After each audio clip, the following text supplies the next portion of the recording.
karamihan sa mga bading, majority diyan, bihira yung shy type, yung decent ano, karamihan diyan mga palengkera. So naniniwala po ba kayo na kasalanan ng mga homosexual kung bakit po sila nadi-discriminate? Definitely, coming from my word, umayos kayo. Pero papaano po yung mga tao na nakakaranas ng diskriminasyon at hindi ho sila nabibigyan ng oportunidad at ang dahilan ay yung kanilang sexualidad? Sa tingin niyo ho ba kailangan nila ng proteksyon lalo na sa ating batas para hindi sila makaranas ng ganong unfair na pagtrato? Well, unang-una, when it comes to law or yung sinasabi niyong batas, naniniwala ako na may sapat namang batas na ipinatutupad sa ating bansa para proteksyonan hindi lang isang LGBT katulad ko, kundi ang lahat ng mamamayan.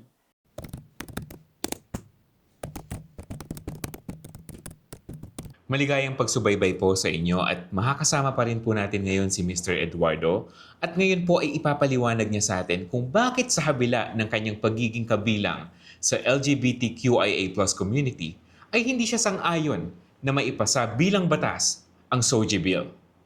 Ang SOGI Bill po ay isang panukalang batas na naglalayong ipagbawal ang diskriminasyon laban sa mga tao batay sa kanyang sexual orientation, gender identity and expression, sa trabaho, sa edukasyon, serbisyong pangkalusugan, at iba pang aspeto ng lipunan. Bago po natin simulan ang ating talakayan, ako po si Armando Bibay at ito po ang Interrogation Room.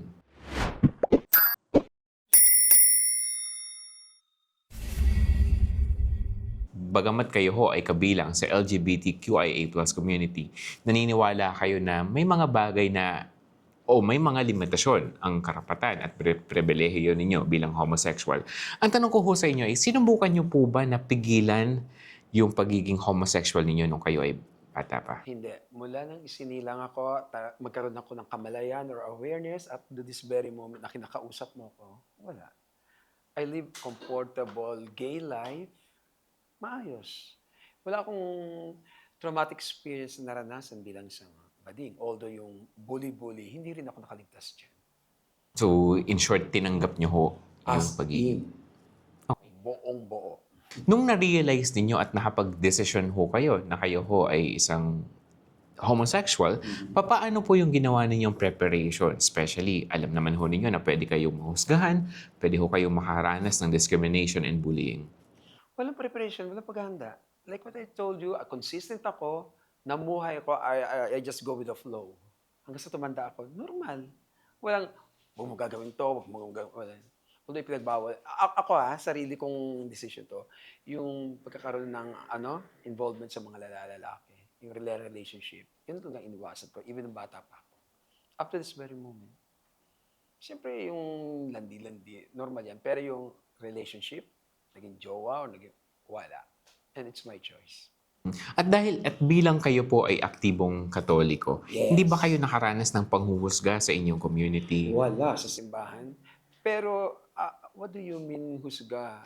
As Catholic? Wala. Nung high school ako yan, di ba naikwento ko nga na nabubuli ako, yung tinutukso, hindi naman yung bakla, bakla, bakla. Yung pag nakita ako, naglalakad, yun nga, may sisigaw na ipako sa krus. So sa edad pong yun, iisip ko, ba't ako papako sa krus? Anong nagawa ko? Takot na takot talaga ako, yun ang naranasan ko. Tsaka yung panghihiya na naglalakad ka, biglang kakanta yung grupo ng mga kalalakihan ng may isang naglalakad, sexy, sexy, kung iyong pagmamasdan, tunay, tunay, mula ulo hanggang paa, ay naku, bakla pala, buwisit sa buhay ko. The word buwisit, and naiintindihan ko yun. Sabi ko, ano yun? Bakit buwisit? Hindi po ba yun nakaapekto sa self-confidence ninyo? Especially nung development ages po ninyo? Hindi, pero nagtanim ng takot. Kasi ang isip ko, pag ginaganon nila ako, chances are sasaktan ako, susuntukin ako, maiinis. Pero awa ng Diyos, wala naman akong physical na karanasan sa mga tao, whether lalaki, sinuntok, tinadyakan, or what, just because I am gay. Wala. Yun yung kanta lang naman na yun. Okay. How about opportunities? May mga oportunidad po bang hindi nabuksan sa inyo dahil po sa inyong homosexuality? No, when I was yung time na nasa early 20s ako, job hunting, pag alam nung bading, pak,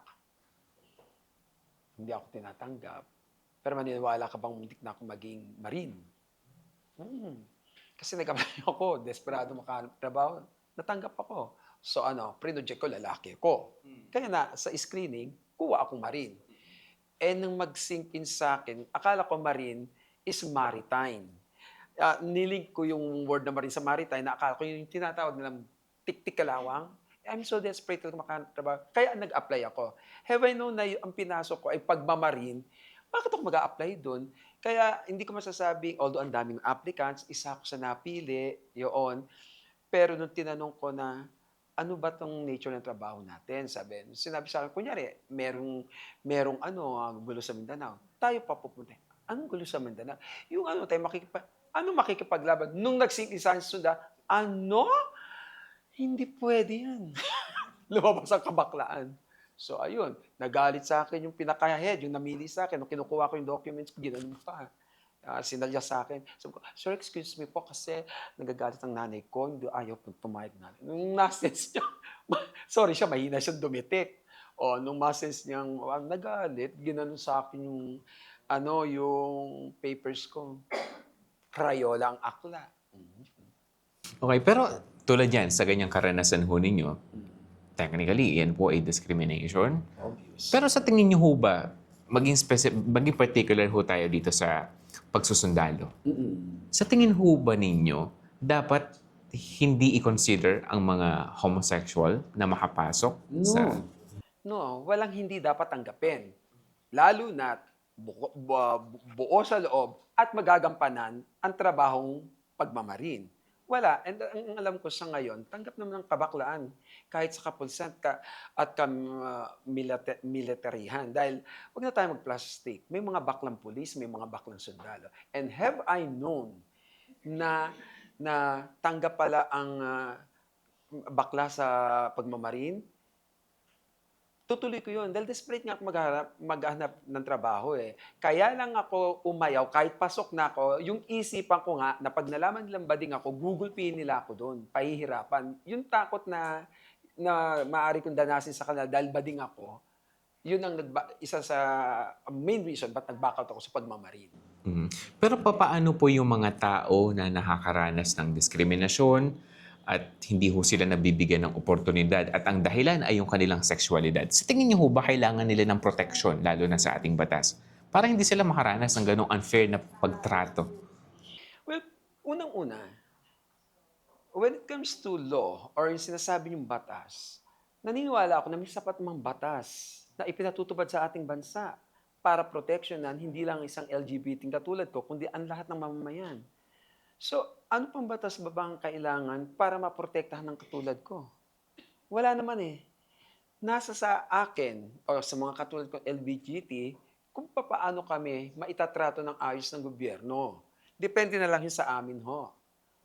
Kung paanong trato. Kasi ang pagtrato ng maayos, makukuha mo yan. Walang pinag-iba yan sa respeto eh. Kung gusto mo respetuhin ka, umayos ka. Hindi ba? Kasi hindi naman hindi talaga natin maitatanggi na may mga baklang iba datingan. Iba mag-isip, iba magsalita. Hmm. So kaya naaano kami, napipintasan ng mga katulad ko.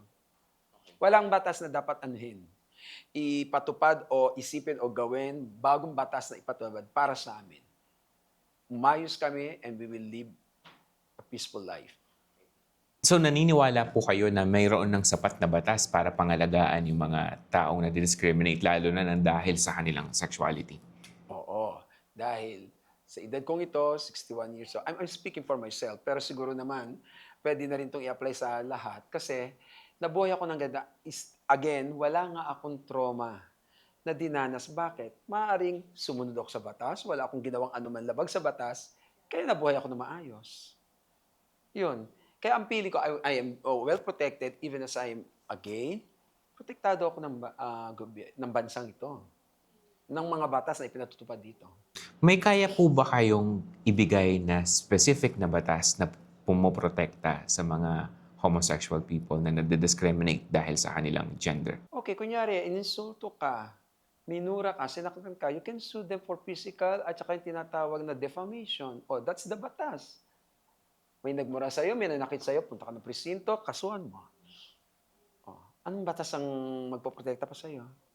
So basically, para ho sa inyo, yung mga generic na batas ay maa-apply na para sa mga homosexual people. Definitely. Definitely. Wala akong makitang batas na dapat, bagong batas na ipatupad kung ang concern nyo lang naman ay para sa amin. Dahil gaya nga ng sinabi ko sa inyo, umabot ako sa ganitong edad, senior 61, nabuhay naman ako ng komportable at payapa. Despite na may mga bully-bully. Kasi ang katwiran ko, sige, gawa mo ako ng masama, anong ginagawa ng kapulisan? Ng korte, kung saan pwede kitang sampahan ng reklamo. So Sir Eduardo, ano kaya yung masamang itudulot sa ating lipunan kung maa-approve ang SOGI bill bilang batas? Masama. Well, I guess, definitely, batas yan eh. Kung ipapatupad yan, definitely, ang ibibigay niyan ay kabutihan ng kahit na sino man. Ang masakit lang nga lang, individually speaking, iba-iba kaming mga bading eh. Ang tingin ko lang, based sa mga nakikita kong behavior ng ibang bading, no, I'm sure you're referring to the SOGI bill. Well, I guess, ang ilan sa mga bading, if ever, ang tingin ko, pag yan ay isinabatas, lalong magiging feeling entitled. May mga nangyayaring insidente na wala pang mga batas kung mag-artihan na. Eh, what more kung may batas na feeling, yan ang ilalaban nila ng ilalaban. Magiging abusive, entitled. Ang iba, hindi lahat, pero ang masakit, yung ibang yon mas nakararami sa konti. Kasi karamihan sa mga bading, majority dyan, bira yung shy type, yung decent, karamihan dyan, mga palengkera, mga feeling, yun nga, entitled. So pag yan, may batas na nagpoprotekta, lalong magiging overacting yung mga yan, lalong magiging demanding. Para sa akin, like what I told you, sapat na nga yung batas na nag-aano sa ngayon sa atin para maprotektahan kaming lahat.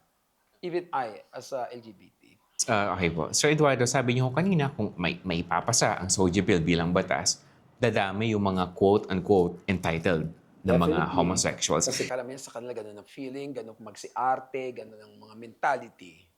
Pwede niyo po ba kami bigyan at least 3 scenario o 3 mga bagay na dinedemand ng mga quote-unquote na tinatawag ho ninyong entitled na mga homosexual?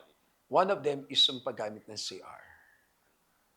Kung tutuusin, kahit sabihin mong trans ka at putol ka na, mababiolate naman yung rights ng mga real woman pag pumasok ka sa CR nila. Di ba? Eh what if yung hindi pa talaga sumailan ng operasyon, yung meron pa rin talaga silang pag umihi, may mga talsik-talsik yan. Tapos papunta yung babae, ihi, So in other word, isa yan sa dahilan kung bakit ayoko. Pinipilit nila yung hindi tama, yung hindi dapat. Paano yung real woman? Oh, i-rewrite mo, hindi ka naman real woman just because nagpa-opera ka and then you turn out to be like a real woman. Entitled ka na sa rights nila? Hindi pwede yun. Okay, question. Ba't ang lesbian? Wala pa akong lesbian nakitang nagpunta ng CR ng lalaki, pero feeling lalaki ang mga yan. Akla lang naman eh. Wala pang naitala na isang lesbian nag-demand na dapat dito ako sa ng lalaki, CR. So, akla lang talaga may problema. Sa tingin niyo bakit? Kasi kanina niyo po ako nababanggit yan. Meron po ba kayo naisip na dahilan kung bakit yung mga gay people ay may ganong klaseng pag-uugali? Para po sa inyo. Well, ang feeling ko sa kanila, kasi nga karamihan sa mga feelinggera. Oops. Ayaw yung ayaw nila yung ida-down sila, ayaw nila yung yung parang binibilitil. Kaya ang dating mga yun, parang most of them are maangas. Yun nga, taray, ganyan. Taray ako, punta ako dito. It's my right. O yun, sa bibig nila, it's my right. Eh di pang SOGI bill na allowed na kayong pumunta doon, di lalong ilalaban yun. So isa yan sa mga dahilan kung bakit ayokong maisabatas ang SOGI bill because of their behavior. Na alam kong mangyayari, dahil nangyayari na nga eh. Isa tinawag ng sir, pinatayo yung waiter ng 3 hours just because tinawag ka ng sir. Eh anong gusto mo itawag sa iyo? Ma'am, kamukha ka ni Marcos Alvarado. Kahit naka-ayos makeup ka, naka-ano ka, itatawag. Bakit ang mga lesbian ang tawag ko? Miss. lalaki siya, ma'am. Oh, wala namang violent reaction. Yun. Yun ang dahilan kung bakit as much as possible, yan SOGI bill. Kaya kita mo hindi maisabatas dahil alam nila aabusuhin ng nakararaming kabadingan niyang batas na yan. Okay, yung una po ninyong naibigay na example ay yung paggamit ng restroom. No? Ano po yung pangalawa? Na sa tingin yung entitlement na yung hinihingi ng mga... Ayun nga, yung pagpapakasal. Pipilitin talaga nila. Kasi papasok sa SOGI bill na kailangan equal na kami ng mga hetero and bisex. Hindi pwede yun. So for the record po, para ho sa inyo, yung pagdedemand ng same-sex marriage ng mga same-sex couples ay pagiging entitled na ho yan para Of sa inyo. course, pagiging entitled yun. Kasi pag ginamit nila ang marriage, the word marriage, di ba? Ang tinututulan ko lang dito is the word marriage. Hindi ba nila pwedeng sabihin na same-sex union?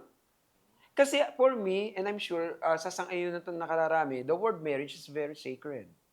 And again, paulit-ulit ko sinasabi that marriage is between man and a woman and a woman and a man. Hindi pwedeng man to man, woman to woman. Hindi yun pwede. Union ang tawag sa ganon. Okay. Ano pa ho yung pangatlo? Yung pangatlo na ayokong maisabatas, hindi ko kasi alam kung ano nilalaman nung bill na yan eh, except dun sa dalawang nabanggit ko. Siguro yung dalawang nabanggit ko ang maaari kong sabihin dahilan kung bakit kontrang-kontra ako na maisabatas ang SOGI bill.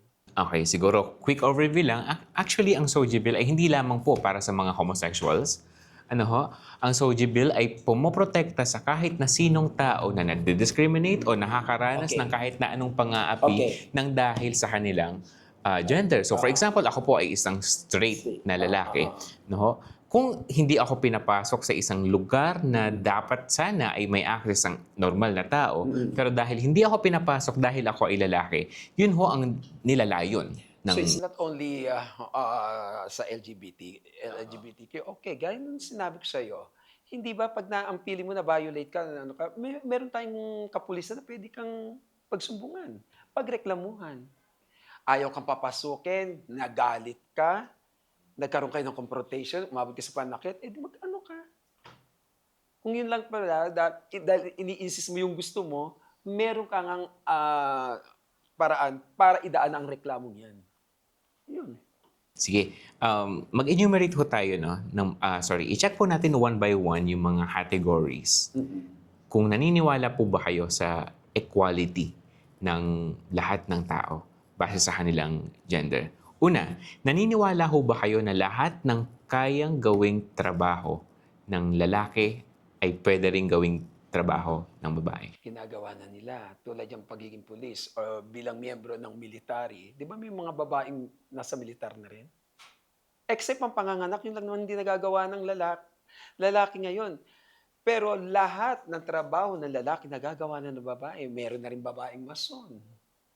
Oh. Yun. Okay, pangalawa ho, pag-usapan ho natin yung mga physical sports. No? Naniniwala po ba kayo na pwedeng paglabanin sa isang palakasan yung isang biological male sa isang biological female? Hindi pwede. Iba pa rin ang lakas ng totoong lalaki sa isang babae. Kaya hindi pwede yung isang lalaki na naging trans, ngayon sasali siya sa mga sports na pambabae.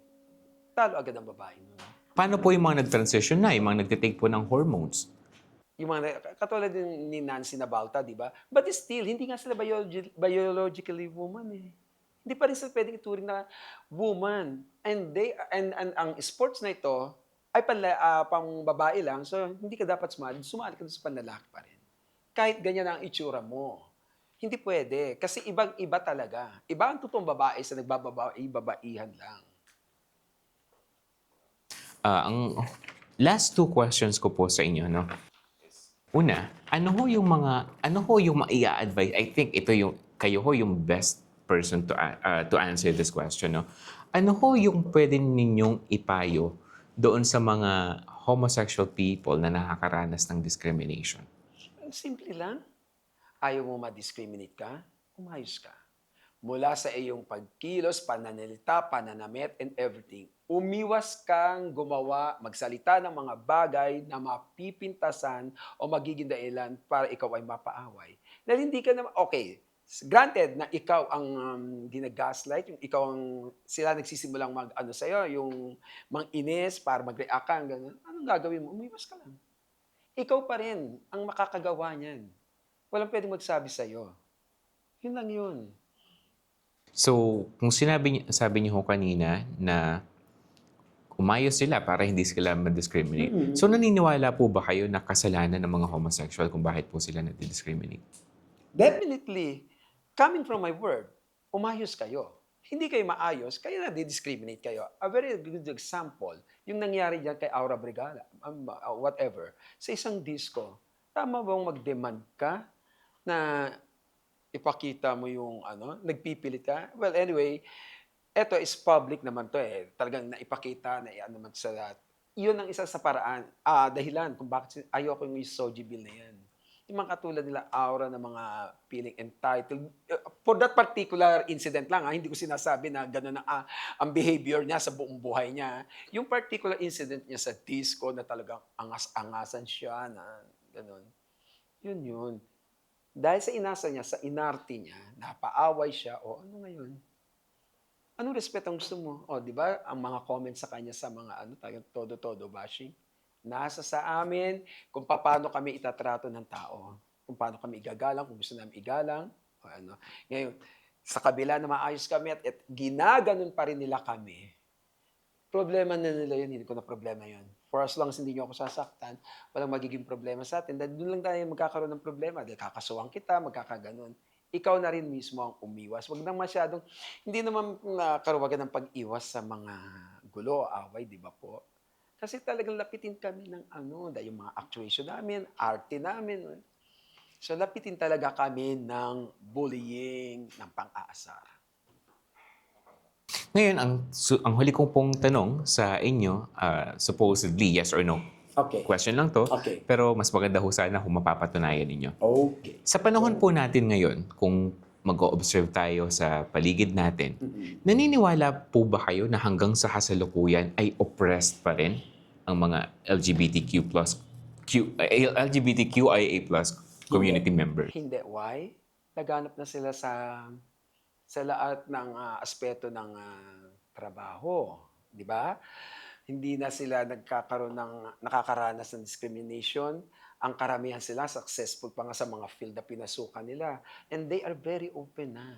Kumbaga tanggap na okay, to bakla, wala. Maglakad ka sa daan, bihira na nga yung, hoy, bakla, bakla. Parang nawala na yun eh, yung stigma na yun. Dahil bakit? Na-use na nga yung tao na tinanggap na sila ganyan. Hindi katulad nung we're talking about 20, 30, or 40 years ago. Kakatakot na malamang bakla ka. Kasi ang pambubuli nun, hindi lang sa salita, may pananakit. Ngayon, wala naman ako nababalitaan kahit super, ang dami-dami. Hindi naman nanganganak, pero bakit ang dami-dami bakla? At napapakabata pa ng mga talagang, ganyan palang kalaki, alam, so anong oppress, anong doon? Wala. Sa panahon to, ang swerte ng mga bading, dahil hindi na sila nakakaranas ng ganong katinding mga hindi kagandahang mga karanasan. Tulad naman naranasan ko at nung iba pa na mga naunang mga akla. Para mas mapatunayan pa po natin yung pinupunto po ninyo, pwede po ba kayong magbigay ng isang partikular na tao na magandang ehemplo para mapatunayan na yung mga homosexual or yung mga membro ng LGBTQIA+ community ay maaari nang magtamasa ng mga massive success? Well, one of them is, di ba, it's common knowledge naman, one of these celebrity gay na talaga masasabi mo very successful in her career is the Vice Ganda. Pero hindi rin maiaalis ang katotohanan na because of Vice Ganda, maraming na-impluensyang mga batang gay. Mula sa actuations, sa pananalita, sa way of thinking. Bakit? Kasi na-expose si Vice sa TV, sa movies and everything. So siyang nagsilbing halimbawa or model nitong mga to. Kaya siyang ginagaya, siyang nagsisilbing inspirasyon. Mabuting bagay po ba yun? Mabuting bagay kasi, hindi ko masasabing mabuting bagay because hindi lahat naman nag-idolize sa kanya o na-influensya niya, naging successful in terms of material, I mean material ha, yung sikat and all that, hindi naman naging katulad niya eh. Na-acquire yung behavior niyang, yung pamimilyoso po, which is just, ano niya yun eh, yung style ng pagpapatawa niya, dun siya nag-click, dun siya talaga. Signature niya. Yun, signature. Ina-adapt ng mga bata ngayon. Alam niya yon. Alam din na marami yon. So yun yung influence niya na para sa akin medyo hindi naging nakakatuwa. Kasi gusto mo ba isang bata kung pilosopuhin ka? Pero akala niya normal lang yun eh.